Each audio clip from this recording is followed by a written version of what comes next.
Level 1. This is Shaboozey, and his song A Bar Song was an afterthought.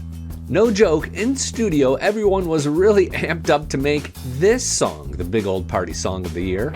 The drink don't need no mix. I need more than this. I'm trying to get faded, baby. Talking to Barstool backstage, Shaboozey remembered just toying around with this acoustic lick as he finished his album, and then his manager got a hold of it. And he's like, hey, bro. That shit is crazy. He was like, I was like, oh yeah, I mean, this is some shit we made yesterday. He's like, no, this the one. I was like, oh, crazy.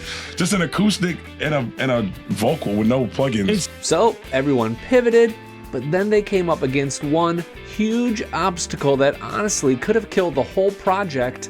You see, one person was not so cool with this song, at least until he got paid, and just wait until level 90 because everything you think you know about Shaboozey in a bar song is fixing to change. Level 10. This video will break down Shaboozey's story. As the levels increase, the facts get more interesting and a little harder to find.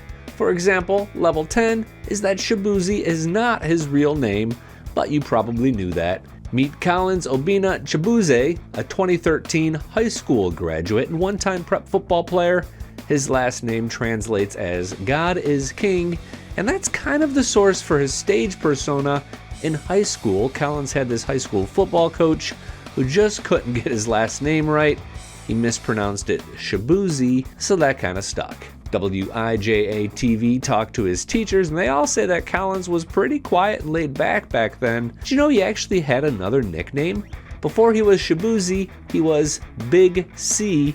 Yeah, some people just aren't that creative. Level 20. Shaboozey was not born in Nigeria, that's just a rumor, but his dad was, and for 2 years he went to boarding school there. It was in junior high, and I confess I went down a whole Nigerian boarding school rabbit hole because I wanted to know, are Shaboozey's parents rich? Yeah. It costs about 6 million Nigerian dollars, but that's only like 4,000 American dollars a year, less than most American private schools. Level 30. Shaboozey was born in Woodbridge, Virginia, where he went to Garfield High School, go Red Wolves. He's not the first major country star to graduate from Garfield. That would be Hall of Famer Emmylou Harris. NBA Hall of Famer David Robinson also went there. And I bet you're thinking Emmylou was a pretty big influence, right? No. But you'll be surprised to learn which country artists were. Level 40. Level 40 is super quick. Shaboozey is tall. Officially, he checks in at 6 foot 4 inches, the same height as Alan Jackson. Level 50. Young Jeff Gordon. Ride around and we scorch. After high school, Shaboozey moved to LA and soon released a song called Jeff Gordon, which is not so much about Jeff Gordon. So, what does Jeff Gordon think of Jeff Gordon? People got the scoop here. The Racer heard it in 2024, about 10 years after it dropped on SoundCloud. Shaboozey says, quote, I'm like, Jeff Gordon wants to meet me? But it was cool, man. That was awesome. When I posted that, a lot of fans were like, man, this is a full circle moment. This is crazy. Jeff Gordon, famously not 6 foot 4 inches, by the way. He's famously very short. Level 60. Shout out to the Josh Black podcast for having the longest and I think the best interview with Shaboozey. Dude really hasn't done a ton of press and he's virtually done no interviews with country music news outlets.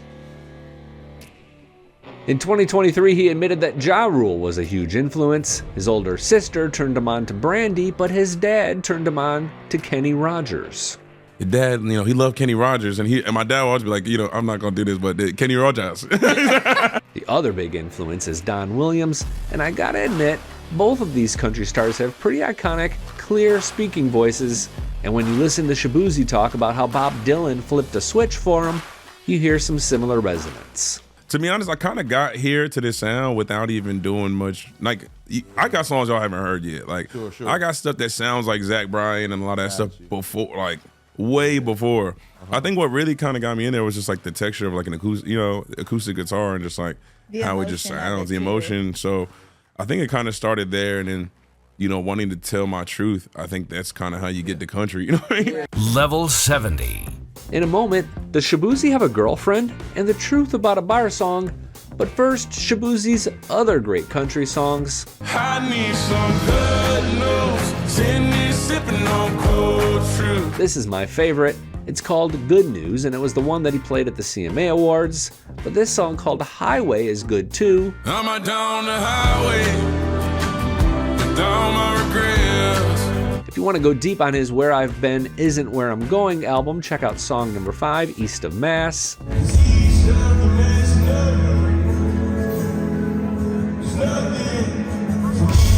Drink Don't Need No Mix was the song he was all pumped up about before a bar song, but I don't think we're here if he leads with that. Level 80. We can almost definitely say that Shaboozey is one of country music's most eligible bachelors, meaning he's not married. The only woman he's ever been connected to is Emily Ratajkowski, a 33-year-old model. In 2024, several outlets connected them and said they were casually dating. But honestly, it's been a quiet few months, so who knows? She might have moved on. He might have moved on in search of someone with a name that's even more challenging to pronounce. Level 90. If Shaboozey wanted to release a bar song, he needed Tipsy rapper Jaquan to sign off. That song is about 20 years old, and you will not find a bigger fan of Jaquan's Tipsy than Jarrell Jones, aka Jaquan. This means he wasn't just gonna give it away. You see, Shaboozey intentionally interpolates Tipsy, so he needed Jaquan's clearance to get it out there. A site called Mosaic.com says there's sometimes a flat fee for these kinds of things, sometimes it's a 50-50 split, but it's almost never talked about publicly. In 2024, Shaboozey's record label tried to play it off like Jaquan wouldn't clear the song because he liked it so much and just kind of forgot about it, or he thought it was already out. No. He was bending Shaboozey over. Quote, "I got a crazy percentage," Jaquan told Billboard 6 months earlier. The clearance process, can't nothing go down unless Jaquan says it goes down. That's facts. Of course, when I come in, I'm talking strong numbers. That's all of my song, but I'm proud of him. Humble, right? But then he talks about it again later in the interview. It ain't even paying homage, he said when asked about the song. I got a crazy percentage. Any deal Quan do, it's Quan. We did huge numbers with that, and I'm proud of myself because I actually structured that myself. He also goes on to call it the #1 song ever. Ever! There are 2 more writers on a bar song, so all of this means even though it's been streamed like a billion times, Shaboozey's cut is very, very small, like Jeff Gordon small. Well, like I said, we're not here unless Jaquan says so. Level 100. Totally planned to include a clip of a bar song right here, but I really don't want to have to pay Jaquan, so I'm just going to read the lyrics instead. Someone pour me a double shot of whiskey.